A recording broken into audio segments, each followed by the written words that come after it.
அவள் சிலையாய் நம் நெஞ்சில் இடம் பிடித்து விட்டான்.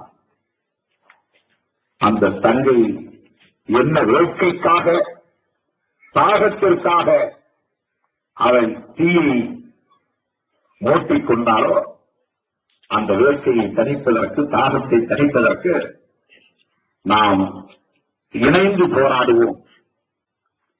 இடைவெளிகளை மறந்து போராடுவோம். கிராமத்திலே பழமொழி சொல்லுவார்கள், எங்கே குத்தினால் இந்த நெல் அரிசியாக வேண்டும், எங்கே குத்தினால் இந்த நெல் அரிசியாக வேண்டும், இது எங்கே இருந்தால் என்ன, இணைந்து போராடுவோம், நீயும் நானும் இணைவோம். இதுதான் தங்கை செங்குடியின் கட்டளை.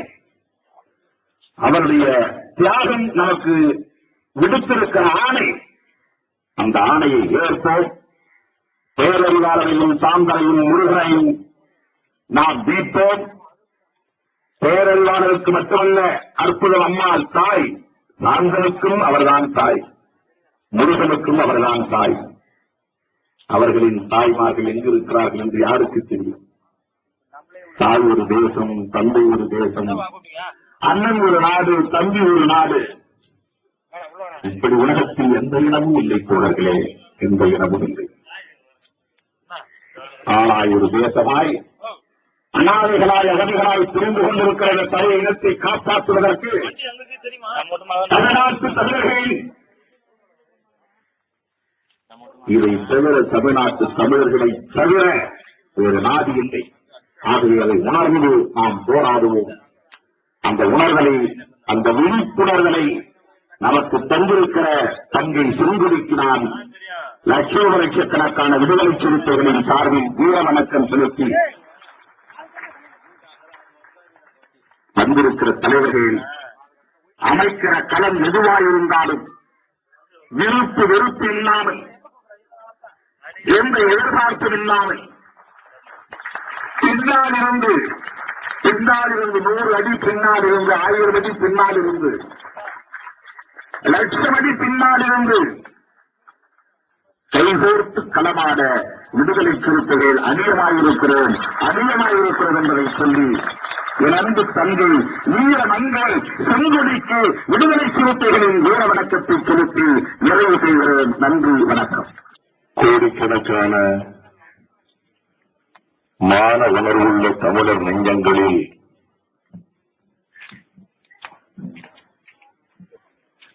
துயர வெண்கலம் அமைப்பு விட்டு சென்ற செங்கொடியே, எங்கள் குலக்கொடியே, நீ வயதில் சிறியவனாலும் தாயே உன்னை வணங்குகிறேன்.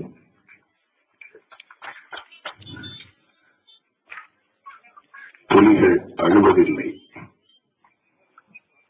விடுதலை புலிகள் அழுவதில்லை, தமிழீழ விடுதலை புலிகள் அழுவதில்லை. கண்ணீரும்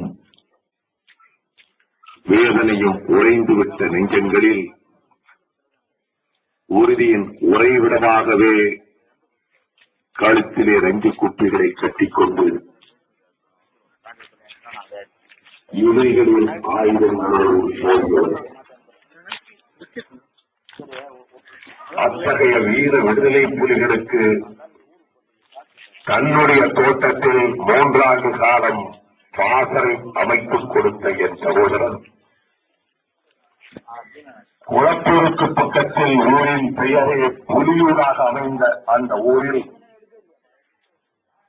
ஆயுதச்சாலை அமைத்துக் கொடுத்த என் சகோதரன், மாவீரர் திலகம் பிரபாகரனோடு களங்கோர்த்து பயிற்சியை பார்வையிட்ட சகோதரன், பொன்னம்மாளும் காற்றிலே வடிந்த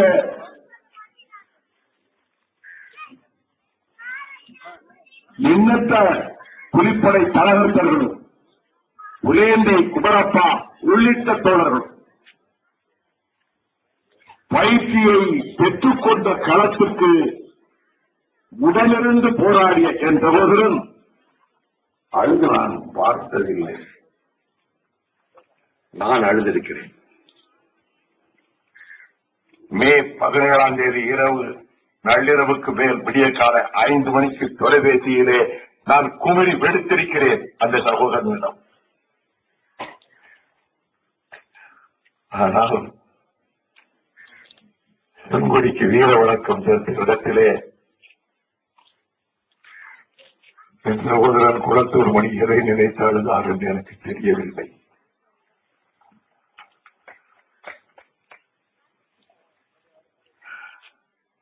ஏதோ உடை தாங்க முடியாத துக்கம் உள்ளே இருந்து உடைத்துக் கொண்டு வெளியே ஏறி இருக்கிறது.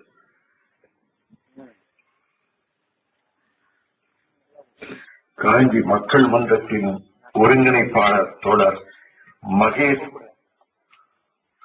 அவர்களின் அரவணைப்பில் தாயை இழந்து வந்த செங்கொடி 11 ஆண்டு காலம் அந்த கண்களின் அன்பான அரவணைப்பிலே வளர்ந்தாள். மகேஷ் சொன்னார், நான் 10 வயதிலிருந்து வளர்த்தையா, கடைசியில் அவ எனக்கு தாயாகி விட்டாள் என்று சொன்னார். நான் தூங்கியதற்கு பிறகுதான் அவள் சாப்பிட போவாள் என்று சொன்னார். நான் சிறிது நேரம்தான் அவர்களோடு இந்த கம்யூனிலே, இந்த கூட்டு வாழ்க்கை நடத்துகின்ற கம்யூனிலே இந்த இடத்திலே வந்து பேசிக் கொண்டிருந்த போது சொன்னார்கள், யார் வந்தாலும் தொடர் சாப்பிட்டீங்களா அப்படின்னு கேட்பேன். வந்தவர்களிடத்தில் முதல்ல கொண்டு போய் தேநீரோ உணவோ கொண்டு போய் கொடுப்பார். அந்த புகைப்படத்தை பாருங்கள். அந்த கண்களிலே ஒரு லட்சிய கனல் இருக்கிறது. லட்சிய கனலோடு பனிமலையின் கனிவு இருக்கிறது. அந்தளர்ந்த செந்தாமரை போல வரைந்த சித்திரமாக இருந்தவள்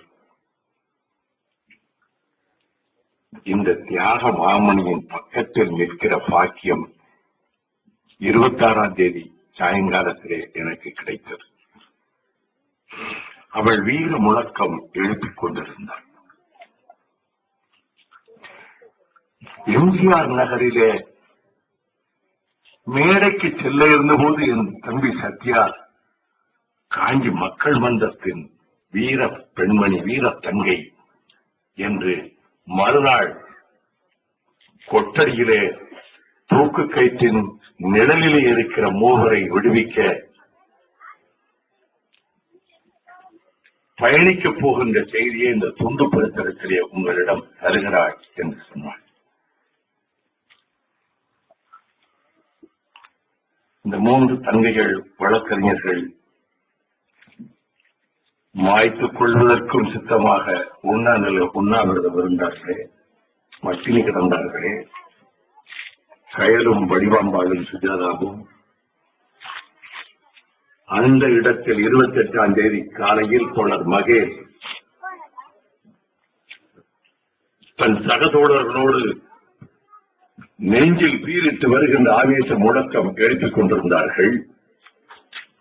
மகேஷ் சொன்னார், வா சென்னைக்கு போவோம், போராட்ட களத்துக்கு போவோம் என்று சொன்னபோது வர மறுத்து விட்டாளாம். முதல் நாள் 26ஆம் தேதி இரவு கேட்டாளா, என்ன தோழர் வைகோவே இப்படி அழுதுட்டு ஒன்றும் முடியாதுங்கிறாரு.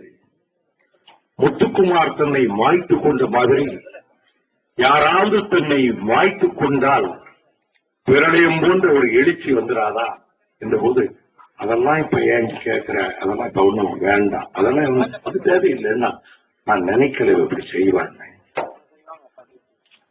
துறை அந்த ஒளி நாடாக்களை எல்லாம், ஈழ துயரங்களை எல்லாம் போட்டு 2-3 நாளா பார்த்துக்கிட்டே இருந்தான். காலையில புறப்பட்டு போகிற போது என்னாலும் இல்லாத விதத்தில் புதிர் புதிந்த ஒரு புன்முறுவலை தவள விட்டு சிரித்தாள். எதுக்கு இன்னைக்கு புதுசா இன்னைக்கு இல்லாத மாதிரி சிரிக்கிறாளேன்னு நான் நினைச்சேன். நான் திரும்ப வரும்போது அவளை பார்க்க முடியாது என்பதனாலே கடைசியாக சிரித்துக் கொண்டு அனுப்பியிருக்கிறாள். இருசக்கர வாகனத்தை ஓட்டிக்கொண்டு சென்று அந்த வழக்கமாக போய் நிறுத்துகிற இடத்துல நிறுத்தி அந்த கடையில இந்த சாவிய வண்டி கொஞ்சம் சரியா இல்ல, இங்க கொடுத்தவங்க வருவாங்க என்று சொல்லிவிட்டு பெட்ரோலை வாங்கி எங்கே தன்னை காப்பாற்றி விடுவார்களோ,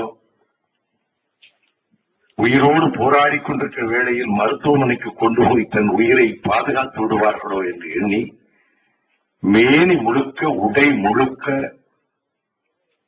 கொட்ட கொட்ட பெட்ரோலால் நனைத்துக் கொண்டு இருந்து கிடக்கின்ற நம் இதயங்களிலே சுடரேற்றுவதற்காக தீக்குச்சியை கிழித்து மேனி மீது போட்டுக் கொண்டாள். பனைமர உயரத்துக்கு நெருப்பு தடல் பந்தாக சுருண்டு எழ அவள் எழுப்பிய முழக்கம் வட்டாரத்தை இருந்தவர்கள் மனதில் திகிலை தந்தது. பேரறிவாளனை சாந்தனை முருகனை காப்பாற்றுங்கள், பேரறிவாளனை